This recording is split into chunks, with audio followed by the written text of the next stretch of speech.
contract. After a quick word from FanDuel, you guys know I love sports. I love them so much. I never want them to stop.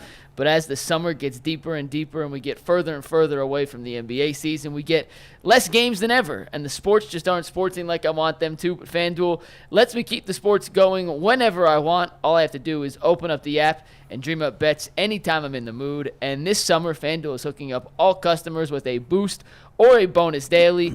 That's right. There's something for everyone every day all summer long. So head over to FanDuel.com/UCSS and start making the most out of your summer. FanDuel, an official sports betting partner of Major League Baseball and the Ultimate Cleveland Sports Show.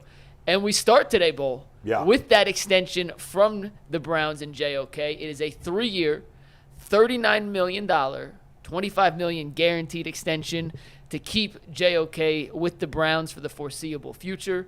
The money turns out to be the 6th most money for any linebacker, the 5th most guaranteed money for any linebacker, and as a 24-year-old on the rise, boom, boom, there you go, JOK. By the way, I think it's important that we now at this point, because the money's gotten so crazy in football and the salary cap's exploded the last few years and will continue to do so, that saying where a guy ranks all time is dumb, because anybody before a couple of years ago, of course, is going to be behind because the money's gotten so big. To me, it only matters where he ranks now. You're saying he's the 6th most all time.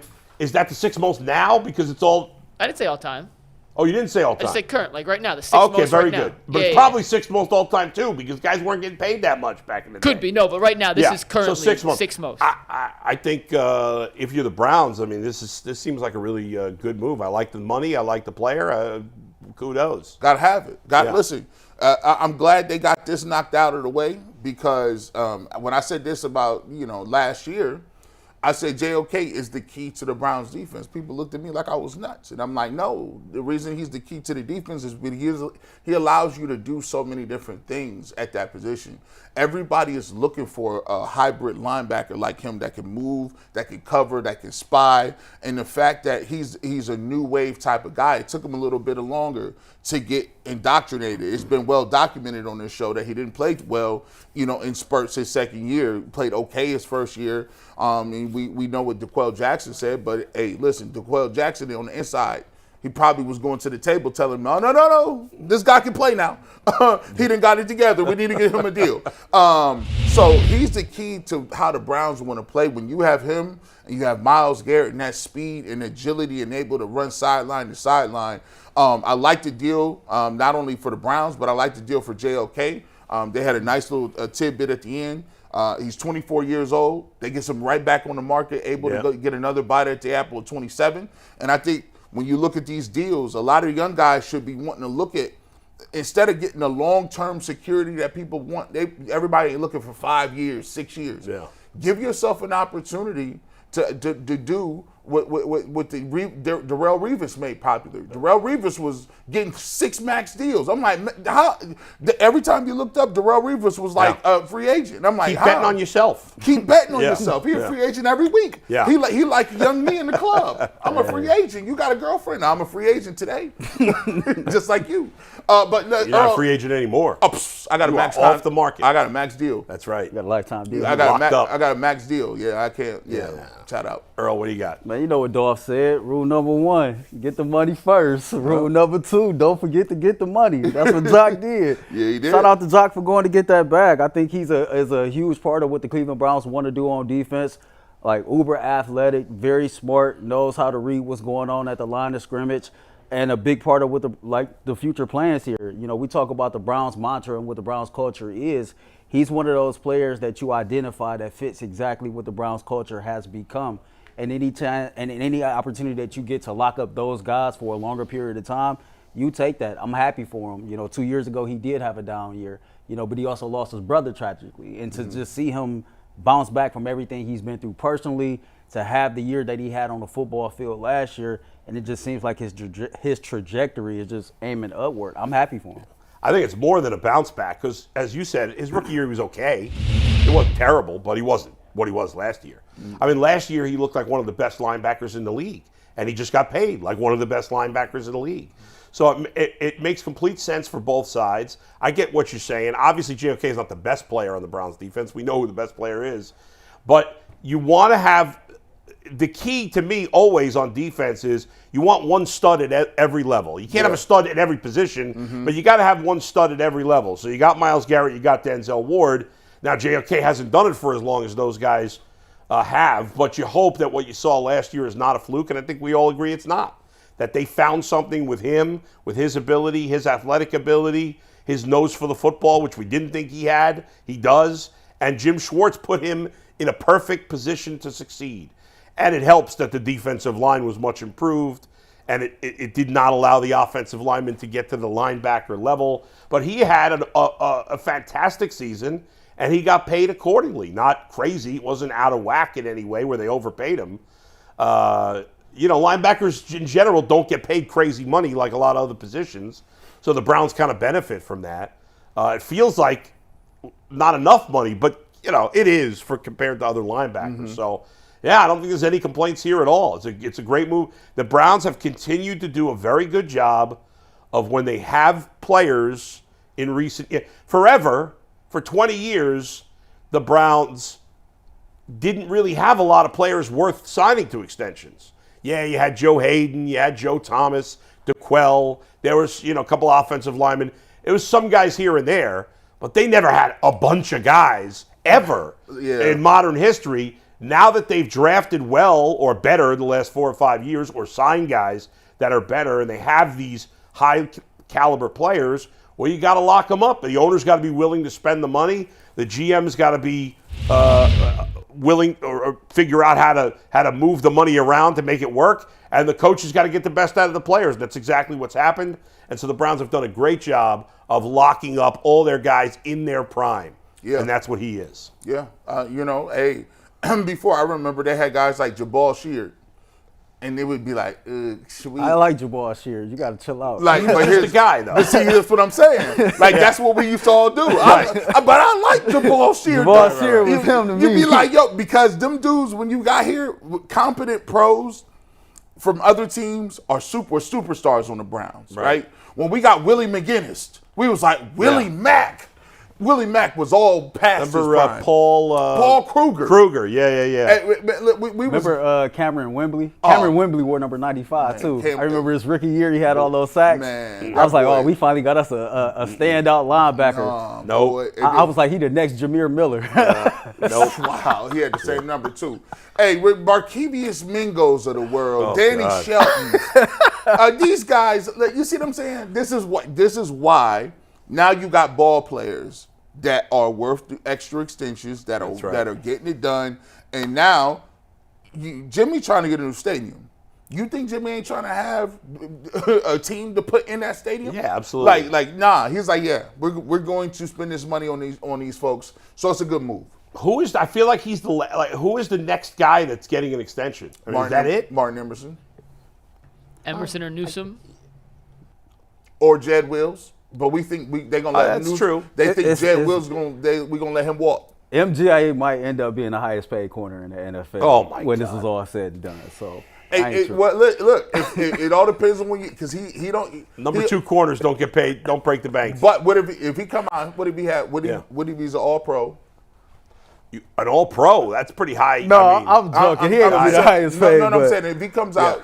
And he becomes an All-Pro. I mean, in a weak corner market. Okay, if he's an All-Pro, sure. The odds of him being an All-Pro if he's an are not All-Pro, great, he's not a cornerback too, though. He's not a cornerback too, right?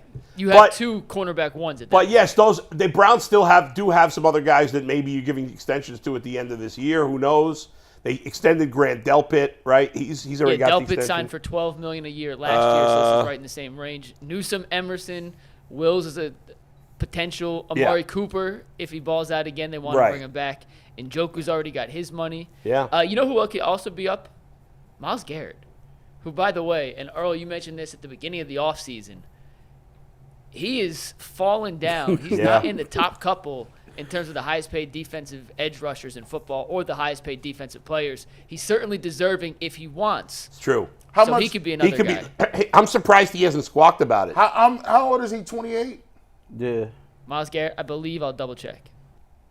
Yeah, and I'm surprised he hasn't. Yeah, you're right. All the pass rushers that have signed since him have all made more money. He might be like the fifth or Miles is sixth 29, highest. or will be 29 this year. He might be like the fifth or sixth highest pass rusher, but I think he's like the 18th highest paid non-quarterback in the NFL. Okay, but if he's fifth and sixth, I mean, he's going to want to be number one. He just won Defensive Player of the Year. I'm surprised he has. We haven't heard any complaints. In terms of G. Bush, real quick, in terms of average annual value of a contract, in terms of just edge rushers, Myles Garrett is now fifth, behind T.J. Watt, Brian Burns, Josh Hines Allen, who added his middle name to it now, so he's now Josh Hines Allen, and Nick Bosa.